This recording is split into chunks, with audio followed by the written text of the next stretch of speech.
Well, prepare for more blackouts. That's the warning from the minority spokesperson on Parliament's Mines and Energy Committee as he reveals the country's power distributors will be shedding at least 500 megawatts each for the whole of this week. John Jenapo, who spoke to Joy News last night, said in spite of the certainty of the supply shortfalls, the power distributors have been given strict instructions not to share a load shedding timetable. Listen to his instructions with Evans Mensah on Newsnight. Is it not curious that this week, BIDCO has written to the ministry to inform them they will be shedding load of 500 megawatts every day, and yet government officials have instructed ECG not to issue the load shedding timetable? You know this how? Because I haven't seen any evidence to this effect. I'm speaking to you on fact. Check with GRIDCO whether they are not shedding 500 megawatts this week on a daily basis. The allegation that they've been directed not to publish. We met them. The Mines and Energy Committee of Parliament has announced 8 resolutions directed at all the players in the sector after its meeting with them. According to Chairman of the committee, Samuel Atachia, the committee is asking President Akufo-Addo to direct Finance Minister Dr. Mohamed Amin Adam to do everything possible to raise money to purchase fuel to power the thermal plants after it was observed that the current intermittent power supply has been caused by a lack of fuel because there's simply no money. Samuel Atachia again. To a very reasonable extent, the issues were clear to us and the problems too were obvious. And I didn't see anybody trying to say that, oh, you overruled in terms of what you are trying to assert as a problem that is confronting the nation. So it was a congregation of the key players in the supply chain. And that was a very comprehensive engagement, and it became clear to us. So we tabled about, let me count, we tabled about, I think, 8 observations and sent to the president, the stakeholders themselves, to the speaker, and then the majority leader and the minority leader, for them to understand what is going on. And then we expect that action will be taken on some of these matters to bring us to normalcy. Okay. Bear in mind that for good measure, close to over 7 years now, we have had power. So I have always said that why should we say that the closing chapter of the president, I mean, we should come to this kind of situation. So he is acutely aware of some of the challenges that is affecting the sector now, and he owes it to his name to remedy it. We said that the president should secure the synergy among the critical players in the power value chain, especially the Minister for Finance, the Minister for Energy, the Managing Director of the Electricity Company of Ghana, the Chief Executive of the Volta River Authority, and the Chief Executive of GRIDCO. We're very, very much concerned about it. One issue that cropped up was, as Riley said, fuel. You know, so we said the Minister for Finance should use every financial activity to make available to the generator, namely TAPCO, TICO, TT, T1PP, TT2PP, Ameri, and the rest of them, same power and the rest of them. That if these are thermal setups, and critically, without the availability of fuel, they will not be able to generate what to expect. And it's a money issue, and it should be found, because the cost to the economy of having power outages sometimes is incalculable. So the money should be found to ensure that fuel is secure for these markets. And then we can be assured of a very consistent power generation. Samuel Atachia says the committee resolved that the players in the power sector must adhere to the cash waterfall mechanism and ensure it works. We're very concerned about the cash waterfall mechanism, which is that, according to the players, the safest arrangement, ECG should rake in the money, and the money should be applied so that those who are generating the power will also have adequate money to continue, so that the circle of business will not be curtailed. We are 100% aware of some of the challenges that ECG is going through, but nevertheless, it is imperative that cash waterfall mechanism should work. And if there are anything that the government should do so that ECG should stand on its feet about some of this. But we are also told that if and when they comply fully with the cash waterfall mechanism, they might suffer operational challenges. But the regulator has said, well, that could not be something of concern to us. We should go by it. So let's look at what will make ECG comatose without probably they putting their hand in the cash waterfall mechanism. And let's see whether there will be a way to resolve this. We are also very much concerned that, ECG had a climb of revenue from about 69.7 million out, in 2021, and it went up to about 10 billion out in 2023, which is to say that they are determined to plug in the loopholes in terms of the generation returns. That if you have about 27% of what you generate being losses, I don't see how any serious undertaking can post profits if 27% of what is supposed to be your revenue goes down the drain. And if it means serious recapitalization of the nation's major electricity distributor, we should do so. So, in short, these are some of the matters we pride into, and then we also profit the views of the committee. And then the president has it. The generators of power, everybody in the value chain is aware of what is tabulated. And we pray that very soon we shouldn't go through the crisis we find ourselves. Atacha is chairman of the Mines and Energy Committee of Parliament. Well, I've been joined by energy expert lawyer Kwame Jantua for more on this. Mr. Jantua, I'm grateful for your time. What exactly is the situation, from your monitoring?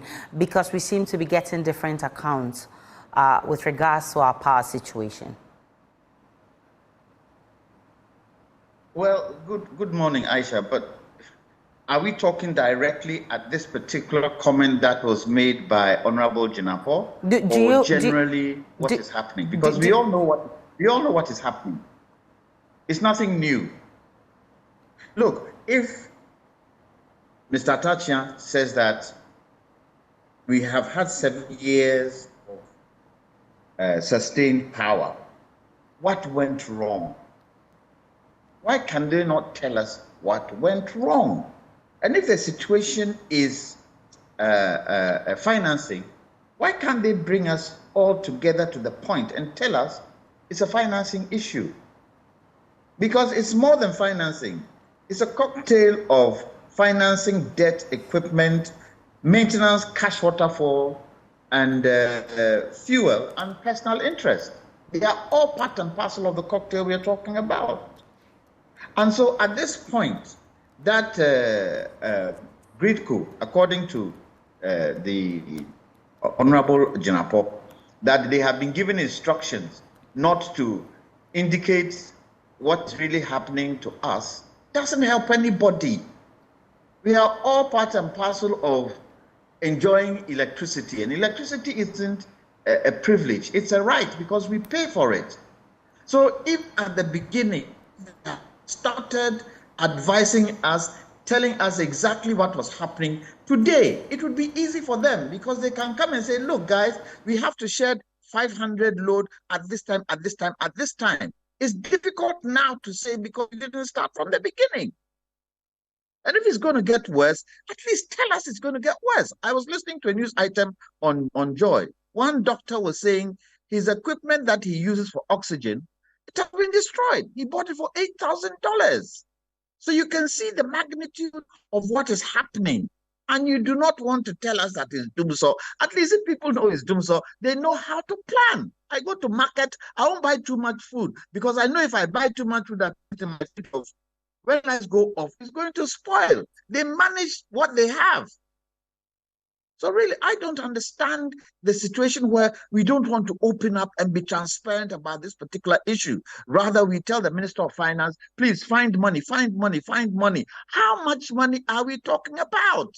How much? What is it going to take to get Dumso back? And I keep saying to myself, look, We gave you the country to look after, your management to look after, to make sure that it is being run well. If you feel you got to a point to do it, get out of the soup. Get out of it, because we cannot continue this way. At least give us a time this will end. And if it's in perpetuity, then we know it's in perpetuity. So we plan. Mr. Janto, at least you know that this is a cocktail of money, financial debts, fueling issues, personal interests, and all of that. Is this something that will get out of soon, or we should just brace ourselves? The operative word there amongst this cocktail is finance. That is the operative word. You need finance to be able to buy feedstock. You need finance because gas is a challenge. Apart from that, the other side of the question that makes it even more difficult is the personal interest bit that is in there.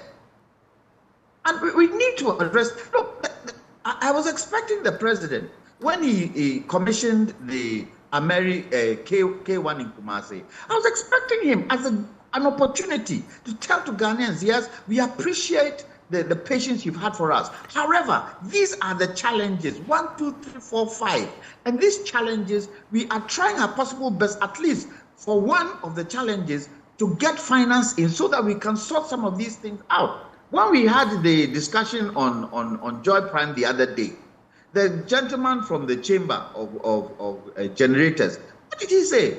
He said they've paid some, but the majority of it hasn't been paid. So there's a debt issue there. And for me, I believe that at this point, we have crossed that stage of it being a party item. It is a national item where we all need to sit and find a solution once and for all. Because when MPEC came into power in 2017, they didn't expect to meet Dumso. Look at some of the things they said before they came in. And this one is suffering, and that one is suffering, and this one is suffering. All because there was Dumso there. It was a capacity problem. And at the time, to some degree, it was sorted because more equipment was brought in to handle the capacity issue. So if that is if that was happened there, yours too has come. Yours is a financial issue. Let the people of Ghana know. That's why they put you there. Mr. Janswa, one of the measures the finance minister indicated this weekend that they are introducing is for ECG to have one account for revenue generation. Is that the solution? Well, how can that be the solution when you don't have money? How can that be the solution when you don't have money? How can that be the solution when government owes ECG? How can it be the solution? The crux of the matter is money.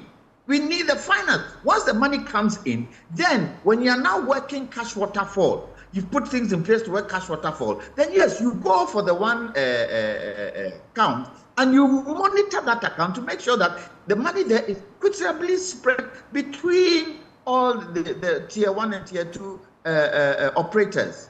But at the current moment, you open the account, where is the money in the account? I expect the finance minister, Dr. Amin, coming back from America, he will come back and tell us, okay, Ghana, we've identified X amount of money which we can use to start doing something on this. So give us the next months to be able to solve this thing at certain point. Look, we found $250 million to do African Games. No African country contributed to the African Games, but we found the load. Let's go and find another $250 million, where we got that from, to sort the challenges out. Because at least African Games, it didn't affect everybody in Ghana. It's not everybody in Ghana who went to African Games, but everybody in Ghana is reeling under this energy crisis.